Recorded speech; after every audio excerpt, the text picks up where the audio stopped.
নমস্কার বন্ধুরা, আমার চ্যানেলে তোমাদের সকলকে স্বাগত জানাই। আমার আজকের রেসিপি পেঁপে আর আলু দিয়ে মাটনের পাতলা ঝোল। খাসির মাংসটাকে ভালো মতো বেছে ধুয়ে পরিষ্কার করে নিয়েছি। মাটনটাকে আমি একটা প্রেসার কুকারে নিয়ে নিচ্ছি। 50%-এর একটু বেশি আমি সেদ্ধ করে নেব। মাটনটা সেদ্ধ করার সময় প্রেসার কুকারে দিয়ে দিলাম এক টুকরো দারচিনি, একটা এলাচ, দুটো ছোট ছোট পেঁয়াজ, এক টুকরো ছোট আদা। সেদ্ধ হয়ে যাওয়ার পর আদার টুকরোটা আমি মাটন থেকে তুলে ফেলে দেব। আর দিয়ে দিলাম কয়েক কোয়া রসুন। মাটন অনুযায়ী নুন দিয়ে দিলাম আর 2 কাপ জল দেব। কাপ দিয়ে জলটা মেপে দিয়ে দিলাম। দিয়ে মাটনটাকে আমি 50%-এর একটু বেশি সেদ্ধ করে নেব আর শুধু আদাটা তুলে ফেলে দেব। মাটনটা সেদ্ধ বসিয়ে দিয়েছি আর বড় বড় করে লম্বা করে পেঁপে কেটে নিয়েছি। মাঝারি সাইজের আলু গোটাই রেখেছি, মাঝখানে একটু চিড়ে দিয়েছি। এগুলোও ধুয়ে পরিষ্কার করে নিয়েছি। কড়াইতে অল্প তেল গরম করে নিয়েছি। প্রথমে পেঁপের টুকরোগুলো একটু ভেজে নেব। আর এই রান্নায় আমি খুব বেশি তেল ব্যবহার করব না। অল্প সামান্য নুন আর হলুদ দিয়ে পেঁপেটাকে হালকা ভেজে নিচ্ছি। পেঁপেগুলো ভাজা হয়ে গেছে আর খাসির মাংসে ব্যবহার করব বলে একটু বড় বড় করেই কেটেছি। পেঁপে ভাজার তেলের মধ্যেই অল্প নুন হলুদ দিয়ে আলুগুলোকেও ভেজে তুলছি।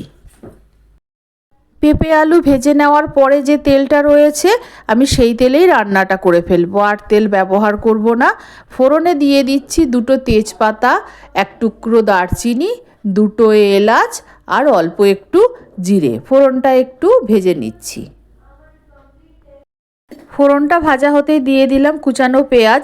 খুব বেশি পেঁয়াজও আমি নিইনি, আমি ছোট ছোট 4টে পেঁয়াজ কুচি করে কেটে নিয়েছি। পেঁয়াজটা ফোড়নের সঙ্গে হালকা ভেজে নিচ্ছি। এদিকে মাটনটাও সেদ্ধ হয়ে গেছে। আমি একটা পাত্রে মাটনটা ঢেলে নিয়েছি।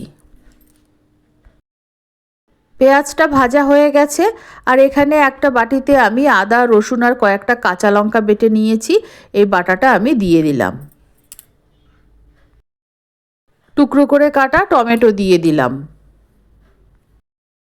এবার কিছু গুঁড়ো মশলা নিয়েছি। 2 চামচ ধনে গুঁড়ো, 2 চামচ জিরে গুঁড়ো, 1 চামচ হলুদ গুঁড়ো, 1 চামচ ঝাল লাল লঙ্কার গুঁড়ো আর নুন নিয়েছি একটু আন্দাজ করে, কারণ সেদ্ধর সময়ও নুন দিয়েছিলাম।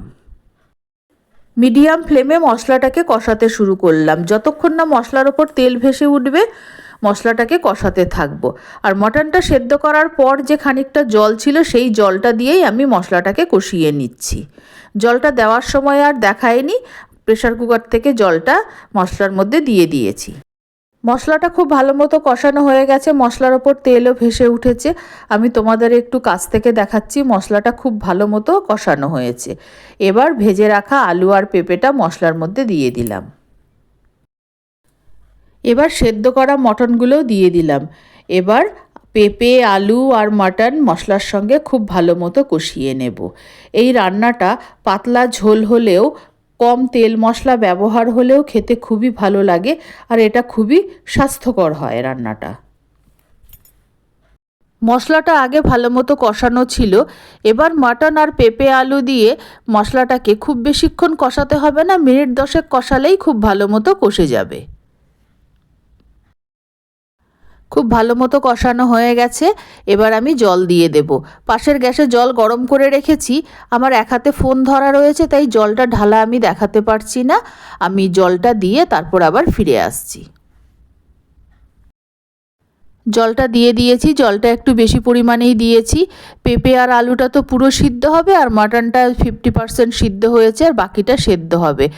আর একটু পাতলা ঝোল থাকবে, সেই অনুযায়ী অনেকটাই জল দিতে হয়েছে। আর অবশ্যই গরম জল ব্যবহার করবে, তাতে স্বাদটা অনেকটা বাড়বে। আমি একবার ভালো মতো নেড়ে দিলাম। এবার ফ্লেমটাকে হাই করে দিচ্ছি। যতক্ষণ না সব ভালো মতো সিদ্ধ হচ্ছে ততক্ষণ রান্না করে নেব। মাটন, পেঁপে, আলু খুব ভালো মতো সিদ্ধ হয়ে গেছে, নুন ঝাল সব ঠিক আছে। এবার একটু গরম মশলার গুঁড়ো ছড়িয়ে দিলাম। রান্না হয়ে গেছে, নামিয়ে নিচ্ছি। এবার গরম গরম ভাতের সঙ্গে পরিবেশন করব। আমার রান্না হয়ে গেছে, গরম গরম ভাতের সঙ্গে পরিবেশন করব। এটা তোমরা রুটি বা পাউরুটি টোস্ট করেও তার সঙ্গে খেতে পারো, খুবই ভালো লাগবে। আর প্রত্যেককে একটা লাইক দিয়ে ভিডিওটা দেখার অনুরোধ রইল। আর আবার নতুন পুরনো সকল বন্ধুদের আন্তরিক ধন্যবাদ ও ভালোবাসা জানিয়ে আমি আমার ভিডিও শেষ করছি। সকলকে অনেক অনেক ধন্যবাদ ও ভালোবাসা রইল।